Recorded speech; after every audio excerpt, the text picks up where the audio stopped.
Izzat Sulton yirik adabiyotshunos, iste'dodli dramaturg Izzat Sulton 1910-yil 21-noyabrda O'sh shahrida hunarmand oilasida tug'ildi. Otasi vafotidan keyin bolalar uyida tarbiyalandi. 1924-yilda u Toshkentga o'qishga keladi. Avval Namuna ish maktabi, so'ngra ta'lim-tarbiya texnikumida o'qiydi. Texnikumni tamomlagach, maktablarda o'qituvchilik qiladi. Izzat Sulton 1930-yilda O'rta Osiyo davlat universitetining ijtimoiy fanlar fakultetida o'qiydi. Samarqand shahrida chiqadigan Batrak gazetasi muharririyatida mas'ul kotib bo'lib ishlaydi. 1934-yil Til va adabiyot instituti aspiranturasiga kirib, uni 1937-yilda tamomlaydi. 1943-1948-yillarda davlat rahbarlik lavozimlarida xizmat qiladi.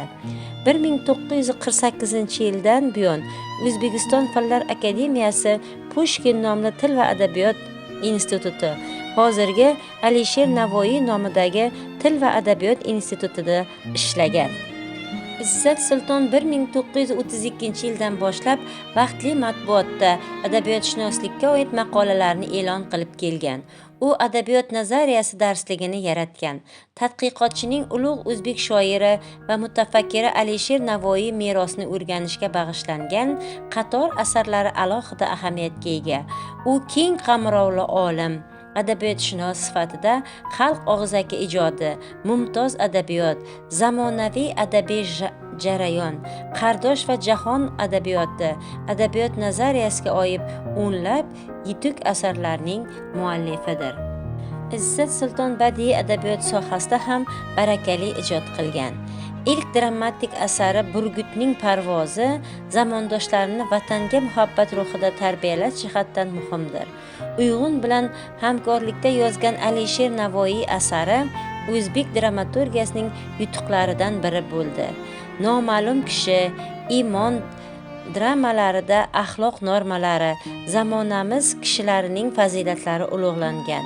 Yozuvchining yangi dunyo bilan xurofot olami o'rtasidagi kurashni, yangilikning bu kurashda qudratli kuch ekanini ko'rsatgan asari fidoidir. Ko'rmayin bosdim tikanni, Ibn Sinoning bolaligi, Abdulla Qodiriyning o'tgan kunlari asarlari uning ijodida muhim o'rinni egalladi. O'zbekiston Fanlar akademiyasi akademigi, O'zbekistonda xizmat ko'rsatgan san'at arbobi, O'zbekistonda xizmat ko'rsatgan fan arbobi, Beruniy nomidagi davlat mukofotining laureati, Shuhrat medali sohibi Izzat Sulton 2001-yil 29-iyul kuni Toshkent shahrida vafot etgan.